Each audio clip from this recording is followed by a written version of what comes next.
Hey everybody, it's Josie. Welcome back to Cedar Creek Homestead. I hope you guys are having a wonderful day.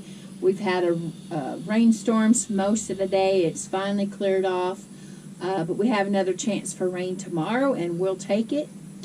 On yesterday's video, I showed you that my garden was flooded, and it wasn't because of rains. It was because there was a water leak. The water department came out yesterday, and they did find a leak right beside the water meter. There wasn't any water coming to the surface right there close, but it was running there through my garden. What had us confused was that there are no water lines that run even close to the garden.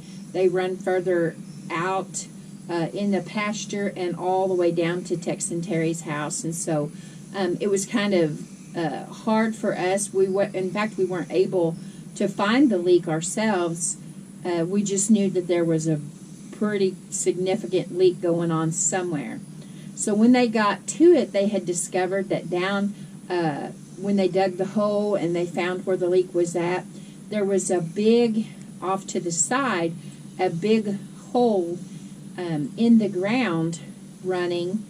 And what was happening is that as that water was leaking, instead of being able to come to the surface and people be able to recognize, hey, we've got a water problem, it was actually being able to go through that big hole, and it was going all the way out there into my garden.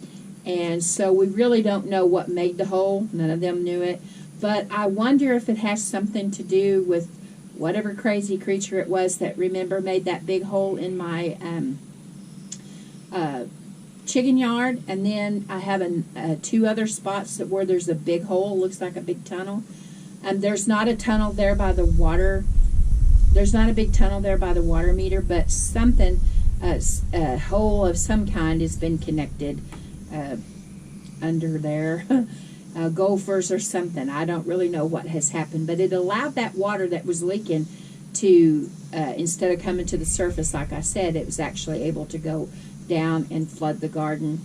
And then it's rained all day today, so I have not been up there, but I know because of all that, it's not had time to dry out, and so it'll be a few more days, and we have another chance of rain tomorrow, so it'll be a little bit before I can get out there and get into the garden and try to assess. I don't really think the tomatoes and the peppers and the okra and that stuff, there's not any danger of that having got too much water. I know that my squash and some of my beans are standing in water, and it's just what it is right now, and we'll recover from that one way or another. We have a long growing season, and so I could replant squash if these plants don't make it. I was going to replant zucchini anyways because I only had one zucchini plant that has lived, and I haven't gotten any zucchini off of it as of yet.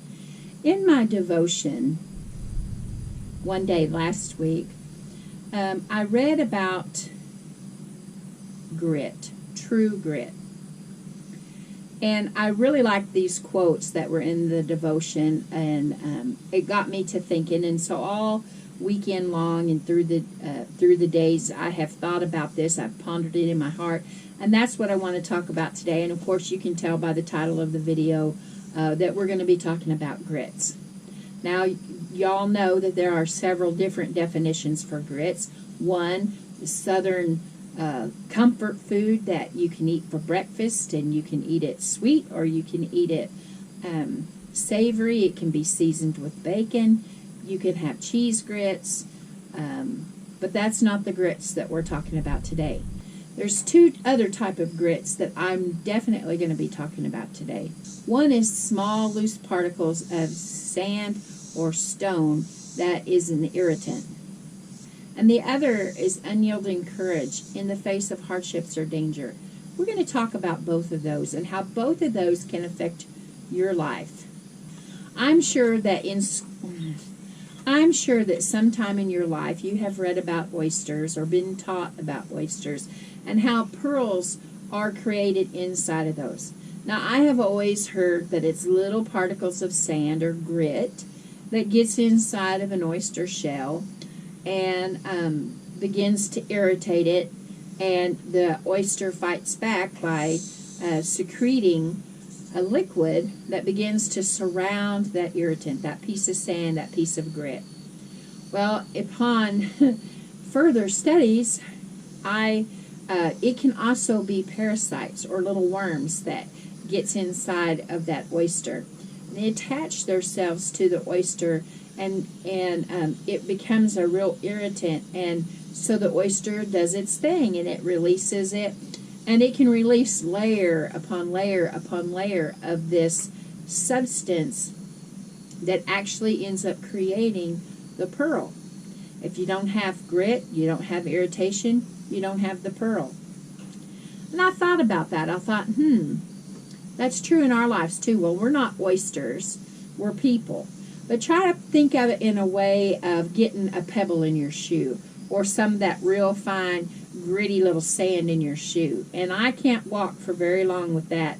I don't like to wear shoes or socks anyways, but when I do, if I've got something in my shoe that's bothering my foot, I guarantee I'll kick that shoe off and get rid of whatever that thing is. So I can only imagine what that oyster goes through, trying to get that thing out of his shell so that it can be rid of the parasite or whatever it is. And so his best defense, because he can't get in there and swoop it out, his best defense, or their best defense, is to secrete that substance and begin to layer upon layer that to get that irritant into a place where it's not bothering the little oyster. Now, when I think of grit, I think about John Wayne, and this big guy of stature, and I see his swagger and the way he carried himself, and I think about all of those cowboy movies that I've had to watch down through the years with my grandparents and my parents, and then Howie, and I have some of his movies that are my favorites. And I don't think of him as the irritant, the grit irritant. I think of him in the positive light of what grit really is. And there's a quote from him, and I will have to read it to you. I'm horrible at remembering things exact, and since it's a quote, I want to make sure that I get it just right. So John Wayne said, "True grit is making a decision and standing by it, doing what must be done. No moral man can have peace of mind if he leaves undone what he knows he should have done." Then he went on to say, and this is the part that caught my eye when I was reading my devotion. He went on to say, "Courage is being scared to death, but saddling up anyways." Sometime our true test of grit, the grit that we have within ourselves, is to go ahead and move forward, even when we're scared to death. Going ahead and getting out there and doing what we know needs to be done. Now, we all know that we have obstacles in this life, each and every one of us, and our obstacles are all different. The things that challenge me may be easy peasy to you, and the things that challenge you might be something that it doesn't pose a problem for me. The point is, we all face challenges in one way or another, and we must face those challenges head on. We all have challenges in our lives. Mine are different than yours, but all of us have them. All of us have those little irritants, just like the oyster. Those little irritants, those little parasites, those little things get in there, and they just are there to just cause all the havoc that they can, to mess up our lives, mess up our plan, and just throw a wrench into the whole thing. That's the grit that life throws at us. But we must have our own grit, our own determination, our own courage, that we're going to press forward, even when we're scared, even when we're being tormented and bothered, even in our insecurity, in life, and the questions that we have, that right now things look pretty scary and we don't know all the answers, but we must continue to press forward. We must continue to do all that we can to ensure that our families are well taken care of, That doesn't mean that we'll always have the nicest car in the parking lot or whatever the case may be. Sometimes we're getting by. And getting by is okay. We really don't have to have the best of the best all the time. You're going to be all right, I promise you. There's another way to look at that grit. Think about sandpaper. Sandpaper has grit bonded to paper. And what is that used for? That grit, that sandpaper, is used on a piece of wood. When I was in high school, I took woodworking. And our teacher, he opened up the wood shop, and we were able to use the tools and make all kinds of projects. But he wanted us to follow, the directions and follow the steps all the way through.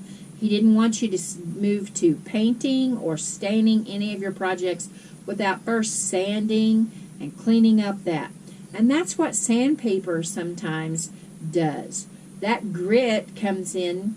That grit is on that sandpaper, and it refines. And you take it on that piece of wood, and you change to the different from coarse to fine, and you work that over, and you're going through there, and you're looking for any kind of imperfection that you can see, and then feel in that wood. And if you see it, feel it, you apply a little bit more pressure, and you apply a little bit more of that grit to make that thing become what its purpose is. Nobody wants to receive something. You wouldn't give a little kid a toy that you made for them if it was full of splinters and it had a lot of imperfections in it. That's the way we need to look at things in life, adversities and things that just really bug us sometimes. If we can get ourselves to a place where, this thing will pass as well, we have to keep pressing through and allow ourselves not to be pushed down and downtrodden and just lost over all those things, but allow ourselves to rise above that and realize that in that moment, that thing, if we will learn from it, learn from our mistakes, learn from those imperfections and those impurities, then we come out on the other side a better project, a better tool to be used in this world for what our real purpose is. We all have a purpose. Each of us have to go through that process. It's like when someone is working with clay and they're making a piece of pottery or a bowl or something, and they've got that clay on the potter's wheel, and it's turning around, and to your eye, because we're not expert, we see this thing and we're thinking, wow, that's really pretty, that's wonderful. And the next thing you know, the potter just smushes it down, and it's just a big blob of clay again. And we're thinking, whoa, why did they do that? But it's because they can see the imperfections. Sometimes we can't see imperfections in our life. Sometimes we can't see that we have a few more lessons that we need to let ourselves learn. And we are just becoming perfected and not allowing those little irritations to get the best of us. Sometimes we have to be like that project that is being smoothed by that grit. And other times we need to be like John Wayne and apply that type of grit. We need to saddle up even though our knees are knocking in fear, even though we don't know what the next step is going to be, what's lurking around the corner. We have to be resolved that something needs to be done, and we have to do it. Maybe we have a challenge with our gardens like what I've had. It's been dry. Maybe it's been too wet for you. Maybe something has gone wrong with the crops, but we can't quit. We have to keep going. It's that way with everything that we face in life, our jobs, our churches, everything that we that we face on a daily basis. We can't see all of that, what's happening next. We're in the first chapter of the book, and we have to wait to see what develops next in each of our lives. We're not privy to the back of the book. We have to go a chapter at a time.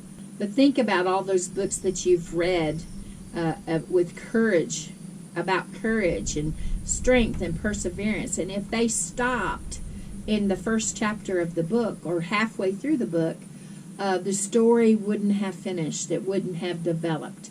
And we have to remember that we must persevere and continue on with grit and with determination. Maybe we're scared, but we can't allow ourselves to hide in the corner, pull the cover up over our heads because we're afraid of the storm. We have to press through the storms, through the droughts, through the uncertainties, through all of the mess that you hear about on TV and all of the this and that and back and forth and all of the craziness. We have to persevere. We have to push through. We have to do all that we can to make sure that we have the grit and the determination to keep going. I think about that little oyster and all of the irritation that it went through. But it pressed through with its own grit. Not the grit that was in its shell irritating it, but with its grit. Secreted that liquid, and something beautiful came out of an irritant. Many good things, many changes,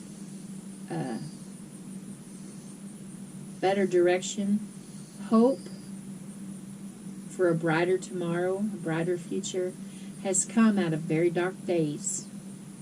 I think about the Alamo and how those men lost their lives there. But because of that, the rallying cry was heard all throughout the hills and hollers. Remember the Alamo. And those guys were able to rise up and meet the challenge. They were determined to overcome those dark days. Our country has come through a lot of things. A lot of changes were made. We've overcome a lot, not just as a nation, but as individuals. When you apply the grit to your life, when you determine something in your heart and you press forward, you decide that you're going to grow a garden, you're going to bring your family out of a certain area of the country and move to another part, and you want your lives to go a certain direction. You have to have grit for that, because I guarantee you're going to come up against some irritations, some adversities, some other form of grit, and you're going to have to be willing to face that. Think about little David in the Bible when he went up against Goliath. You know, when you're a little guy and you're standing there, not just somebody tall, but somebody that's a real giant in your life. Little David had to be determined, and he had to have grit. And he got those 5 little stones, and he went out and faced his giant with courage and boldness. And we must do the same. Okay, guys, I hope that I've encouraged your hearts today. I hope that I've said something that would help you to determine to have your own personal grit and determination to move forward in the face of irritations and grits that can get in there and try to get you all shaken up. Until next time, guys, this is Josie. I love you guys. I really do. Keep looking well to the ways of your household. And in the words of John Wayne, saddle up. Until next time, we're gone.